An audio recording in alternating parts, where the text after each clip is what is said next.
Baik, di sini saya akan menjelaskan tentang intrapartum hemorage. Pengertiannya adalah pendarahan antepartum adalah pendarahan yang terjadi pada usia kehamilan di atas 24 minggu sampai kelahiran.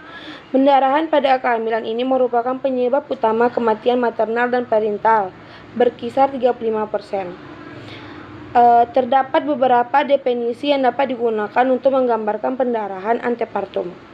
Pertama, spotting. Terdapat bercak darah pada pakaian dalam. 2. Pendarahan minor sampai kehilangan darah kurang lebih 50 mili. 3. Pendarahan sampai kehilangan darah 50-1000 mili tanpa tanda klinis shock. 4. Pendarahan masif sampai kehilangan darah lebih dari 1000 mili dengan atau tanpa tanda klinis shock. B. Tanda dan gejala. Pertama, pendarahan tanpa nyeri. 2. Pendarahan berulang. 3. Warna pendarahan merah segar. 4. Adanya anemia dan renjatan yang sesuai dengan keluarnya darah. 5. Timbulnya perlahan-lahan. 6. Waktunya terjadi saat hamil.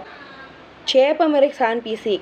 Tanda-tanda vital dan jumlah pendarahan harus diperiksa dengan segera. Begitu juga status jiwa pasien. Apakah kulit itu basah atau kering, pucat atau berbintik-bintik, harus dicatat.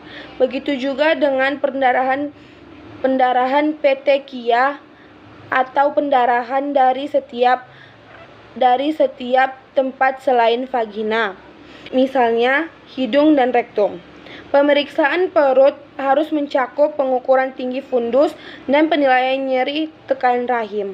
Pemeriksaan pelvis tidak boleh dilakukan sebelum plasenta previa telah disingkirkan dengan USG. Pemeriksaan digital dapat dilakukan untuk menentukan apakah terdapat dilatasi serviks. Pemeriksaan penunjang untuk penyakit intrapartum hemorrhage. Yang pertama ada transfusi darah, yang dimana transfusi darah adalah prosedur untuk menyalurkan darah kepada orang yang membutuhkannya, misalnya yang mengalami pendarahan hebat atau menderita kekurangan darah. Yang kedua, USG uterus, yang dimana USG uterus adalah prosedur pengambilan gambar dari bagian tubuh tertentu untuk dilakukan dengan memanfaatkan gelombang suara frekuensi tinggi.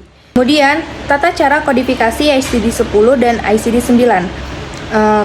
Cara penentuan kode penyakit ICD-10 volume 3 yang caranya sebagai berikut. Nah, pertama-tama kita membuka ICD-10 volume 3. Kemudian kita cari indeks alfabet dari huruf H, yang dimana hemorrhage kita cari, kemudian intrapartum. Ini intrapartum complicating delivery, yang dimana kodenya O67.9. Kemudian kita pastikan kembali kode tersebut pada ICD volume 1. Nah, di ICD volume 1 terdapat kode O67.9 intrapartum hemorrhage halaman 727. Nah, kemudian kita akan menentukan tata cara pengkodingan tindakan pada ICD-9. Pada ICD-9 kita akan mengkoding USG of uterus. Kita buka pada indeks alfabet U. Nah, sudah dapat ultrasonografi, kita cari bagian uterus. Terdapat poin 8879, kemudian kita pastikan pada indeks numerik. Nah, terdapat poin 8879 yang dimana order diagnosis ultrasound. Kode diagnosa pasien TNM dapat ditegakkan berdasarkan hasil anamnesa pasien TNM, yang dimana pasien TNM sering mengalami keluar darah melalui vagina dan disertai nyeri. Dilakukan pemeriksaan langsung oleh dokter, yaitu tindakan USG of abdomen dengan kode 88.76 dengan halaman sesuai abjad 465 dan halaman sesuai kode angka 240. Untuk menentukan pengkodingan diagnosa infarctum hemorrhagic uspervisit dapat dilihat dari ICD-10 volume 3, yaitu dengan kode 067.9 halaman 313. Dan untuk memastikan apakah kode tersebut tepat, kode diagnosa volume 1 sesuai infarctum hemorrhagic Unspersit halaman 665, dan terapi obat serta tindakan yang diberikan oleh dokter dengan tujuan penelusuran riwayat keluhan pada pasien dan untuk kelangsungan hidup pasien.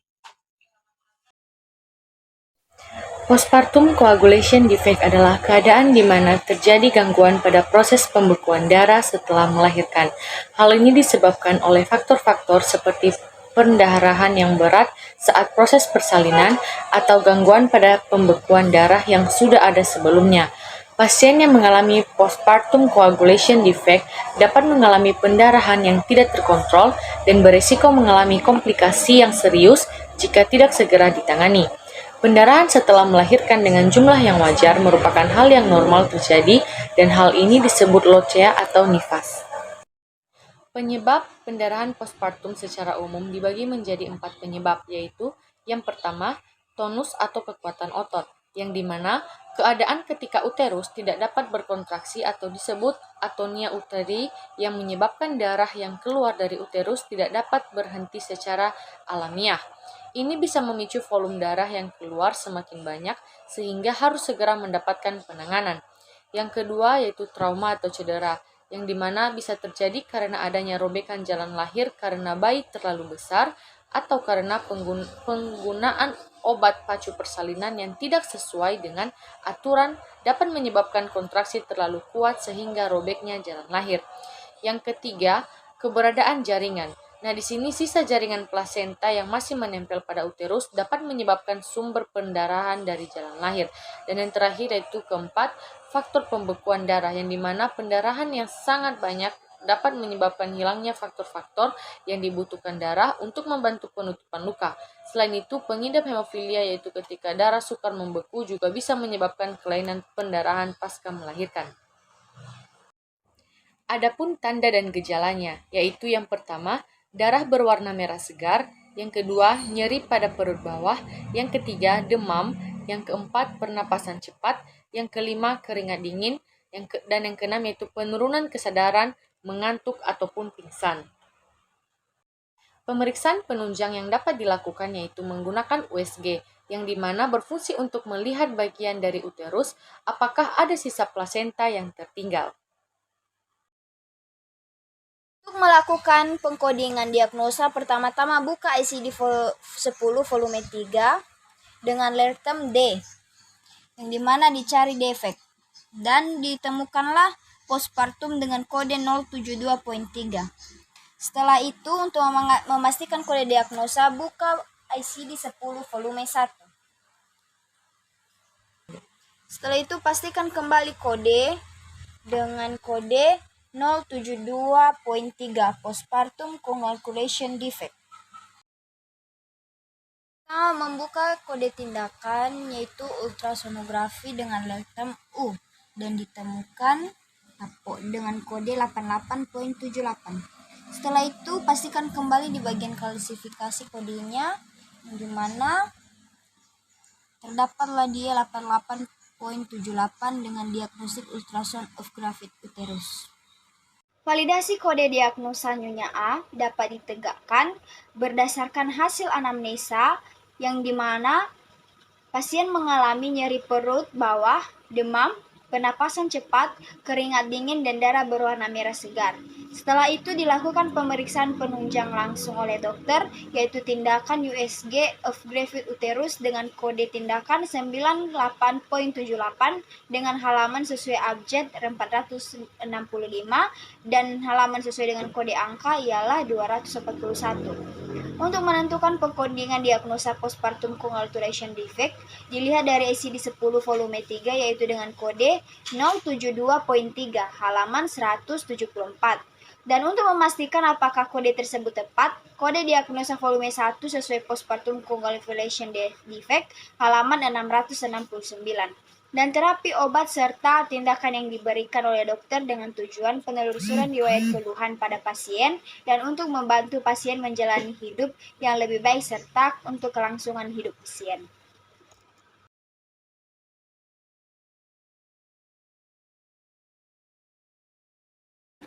Baik, di sini saya akan menjelaskan tentang delivery by caesarean hysterectomy adalah prosedur bedah yang melibatkan pengiriman bayi melalui operasi keiser sektio keisaria, diikuti dengan pengangkatan rahim histerektomi. Prosedur ini biasanya dilakukan dalam situasi darurat atau komplikasi yang mengancam nyawa ibu. Dalam histerektomi, setelah bayi lahir melalui operasi keisaran, rahim diangkat secara total atau sebagian tergantung pada kondisi medis yang mendasarinya. Proses ini bertujuan untuk menghentikan pendarahan atau mengatasi masalah medis yang dapat membahayakan ibu. Histerektomi adalah prosedur bedah yang melibatkan pengangkatan sebagian atau seluruh rahim. Setelah histerektomi, beberapa gejala yang memungkinkan dialami oleh sebagian wanita meliputi 1. Nyeri dan ketidaknyamanan setelah histerektomi. Nyeri ketidaknyamanan di daerah operasi atau panggul bisa terjadi. Ini adalah gejala yang umum setelah operasi dan dapat berlangsung selama beberapa minggu atau beberapa bulan. Yang kedua, perdarahan. Pasca histerektomi, perdarahan ringan hingga sedang dapat terjadi selama beberapa minggu. Biasanya perdarahan akan menjadi lebih sedikit seiring waktu, tetapi jika terjadi pendarahan berat atau berkepanjangan, sebaiknya segera konsultasikan ke dokter. 3. Gangguan salur kemih. Beberapa wanita mungkin mengalami gangguan pada saluran kemih pada histerektomi. Ini bisa termasuk kesulitan buang air kecil, sering buang air kecil, atau inkontinensia urin, kehilangan kendali atas kemampuan untuk menahan urin. 4. Perubahan normal. Jika rahim dan ovarium diangkat dalam histerektomi total, ada kemungkinan terjadinya perubahan hormonal yang signifikan. Ini dapat menyebabkan gejala seperti perubahan mood, sensasi panas mendadak, gangguan tidur, atau kekeringan vagina. 5. Perubahan seksualitas. Beberapa wanita melaporkan perubahan dalam fungsi seksual setelah histerektomi, seperti penurunan gairah seksual, ketidaknyamanan selama hubungan seksual, atau perubahan sensasi. Baik, saya akan menjelaskan tentang tata cara kodifikasi untuk diagnosa delivery by cesarean with hysterectomy.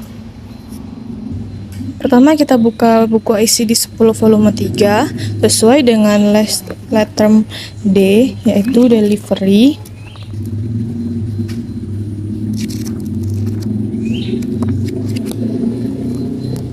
Nah, setelah kita dapat kata kunci delivery, maka kita selanjutnya cari delivery cesarean with hysterectomy, yaitu 082.2. Nih.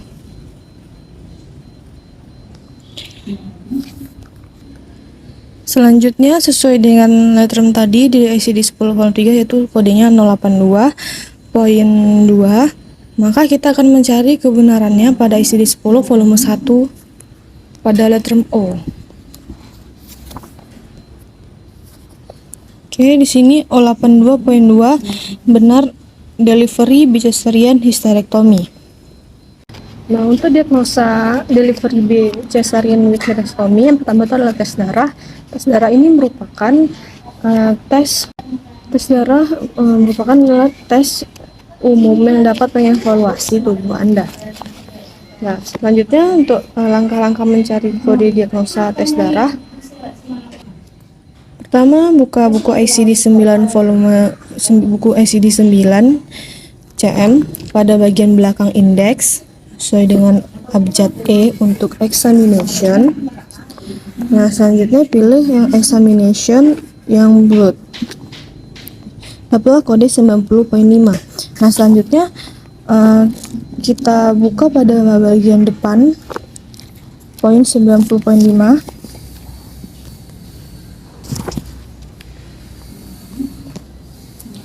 Kali dapatlah microscopic examination of blood. Nah, selanjutnya itu adalah tindakan WSG, di mana WSG ini untuk mengevaluasi kondisi keadaan rahim. Nah, untuk mengetahui kodenya, langkah-langkah untuk mencari untuk kode tindakan USG. Pertama, kita buka letteran ultrasonografi, lalu kita pilih yang uterus gravid, yaitu 88 88.78. Buka pada bagian depannya. Nah, ini dia 8878 diagnosa ultrasound of gravid uterus. Histerektomi adalah sebuah tabung yang sangat fleksibel yang dimana dilengkapi kamera yang dimasukkan ke rahim melalui serviks untuk mendeteksi kelainan terjadi pada rahim. Nah, untuk kode tindakan histerektomi sendiri pada buku ICD 9 pertama kita cari pada letter H, lalu cari histerektomi. Setelah mendapatkan histerektomi, lalu kita pilih yang vaginal. Ini yaitu 68.59. Nah, selanjutnya kita buka pada halaman depan untuk klasifikasi kode diagnosa 68.59.